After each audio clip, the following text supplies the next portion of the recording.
রিনা যখন নির্মাণাধীন জায়গায় কাজ করছিল তখন তার গলায় থাকা লকেটটি হঠাৎ উজ্জ্বল হয়ে ওঠে। একটি বিলাসবহুল গাড়ি থেকে এক ধনী নারী সেটি দেখতে পায় এবং ড্রাইভারকে গাড়ি থামাতে বলে। ধনী মেয়েটি রিনার কাছে গিয়ে লকেটটির উৎস সম্পর্কে জানতে চায়, কিন্তু রিনা কিছু না বলে সেখান থেকে চলে যায়। ধনী মেয়েটি রিনার এক সহকর্মীকে জিজ্ঞেস করে লকেটটি রিনা কোথায় পেল। ছেলেটি তার মোবাইলে ছবি দেখিয়ে জানায় রিনার প্রেমিক রাহুল তাকে এটি দিয়েছে এবং রাহুল বর্তমানে খুব অসুস্থ, যার ফলে রিনাকে অভাবের তাড়নায় এমন কষ্ট করে কাজ করতে হচ্ছে। রাহুলকে চিনতে পেরে ধনী মেয়েটি সেখান থেকে চলে যায়। রিনার বাবা রিনাকে অনুরোধ করে, অসুস্থ রাহুলের জন্য আর কত কষ্ট করবে, তার উচিত বিয়ে করে নতুন জীবন শুরু করা। তখনই রাহুল, অন্য কোনো কারণে বা ভুল বোঝাবুঝি, এবং তার গার্লফ্রেন্ড টিনা ও টিনার মা সেখানে উপস্থিত হয়।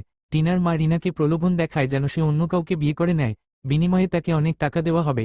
রিনা দৃঢ়ভাবে জানিয়ে দেয় সে বিয়ে করলে রাহুলকেই করবে, অন্য কাউকে নয়। এই অটল উত্তর শুনে টিনার মা ক্ষিপ্ত হয়ে রিনাকে থাপ্পড় মেরে মাটিতে ফেলে দেয়। তো বন্ধুরা, রিনার এই কষ্টের কি কোনো শেষ আছে? পরবর্তী পর্বে কি ঘটবে জানতে চাইলে এখনই কমেন্টে নেক্সট লিখুন।